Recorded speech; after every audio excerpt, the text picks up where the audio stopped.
Today we're going to talk about installation of the TowDaddy Universal Wiring Kit.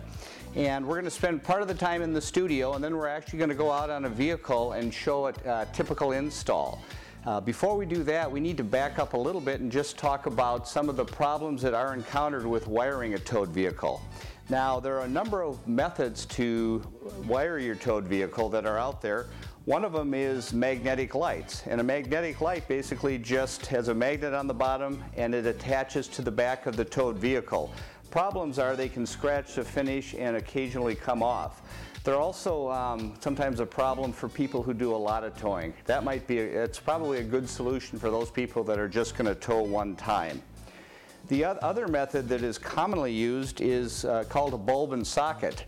And a bulb and socket kit basically involves using a separate set of wires and bulbs that are put inside the rear taillight assembly and basically function as a completely separate wiring system. Some of the problems with the bulb and socket are that by the nature of the installation, the bulb will never be centered inside the reflector of the tail light, so oftentimes they aren't quite as bright, especially in daylight. The other issue is that there are some of the newer headlights, or excuse me, one other problem is that some of the newer tail lights have reflectors that are so small that one can't get the bulb in without damaging the reflector. The third common method is the use of diodes. And here's a couple of 6-amp diodes. And diodes are used basically to allow us to isolate the electrical system of the motorhome from the electrical system of the towed vehicle. And that brings up the point that a lot of people will say to me, well boy, I've wired a trailer before, a boat trailer or a U-Haul type trailer, never had a problem, never had to do diodes or anything. What's different in wiring a dinghy? Well, the thing that's different when we wire the dinghy is that we have two independent electrical systems. So that if you think of it this way, let's say for that right turn signal, let's say you're pulling a Jeep, that right turn bulb will have the current coming from the towed vehicle going into that bulb filament. It also will receive a wire from the motorhome that has, brings 12 volts. The problem occurs when the driver initiates the turn signal from the motorhome. The 12 volts from the motorhome can then bleed into the electrical system of the towed vehicle. The only way to prevent this is to put a inline diode on the wire that comes from the motorhome to, let's say, the right turn signal, and to put an inline diode on the wire that goes from the native wiring harness to that tail signal, to that tail light.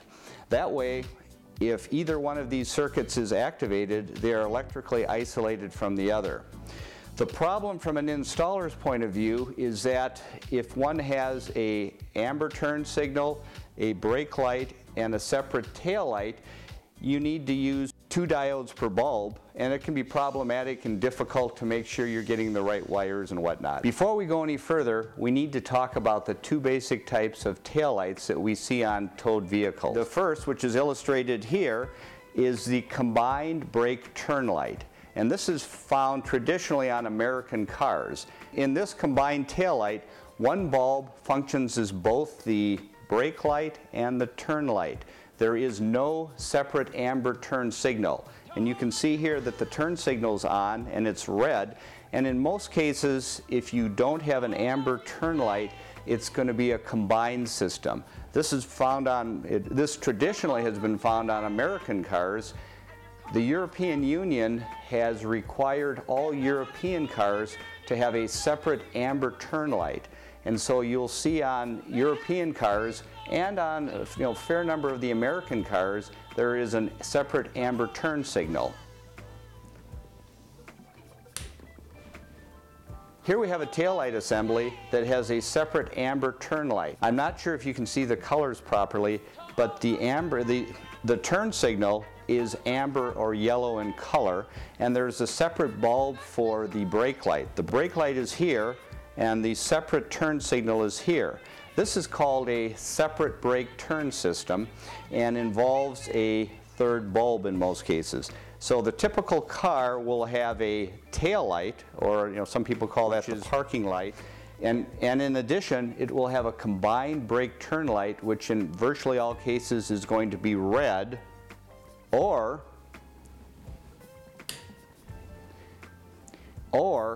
with the separate brake and turn tail light assembly, you're going to find a separate bulb, which is amber, which functions as a turn signal.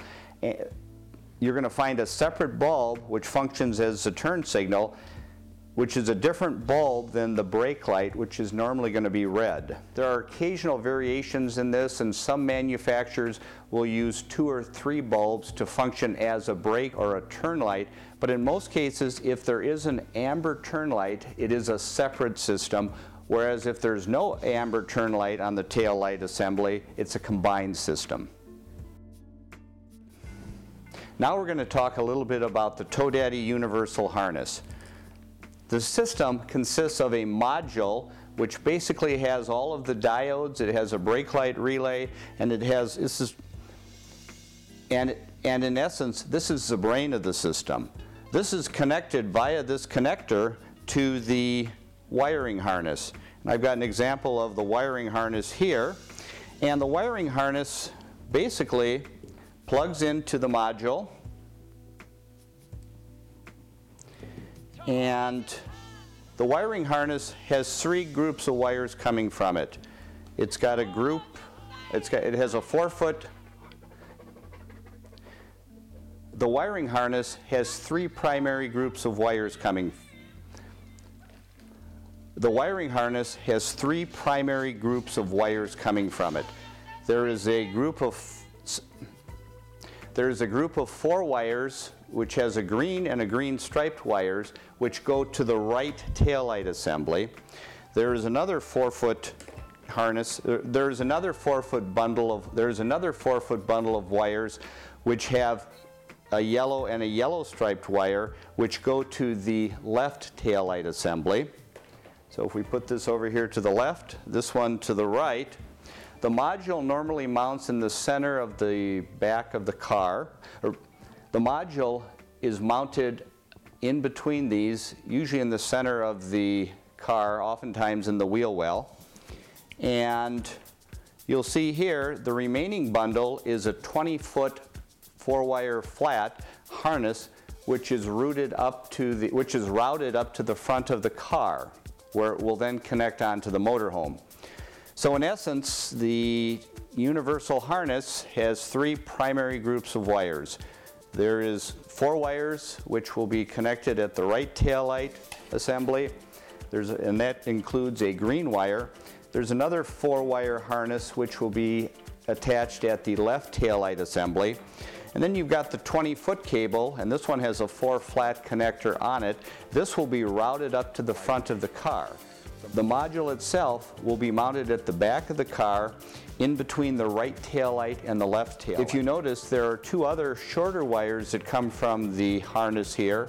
There's an 8-inch black wire, which we'll use for the brake light monitor output, and there's a slightly longer 2-foot white wire, which is used to ground. Needless to say, as with any other electrical application, it's very important that we connect this white wire to a good ground location at the back of the car.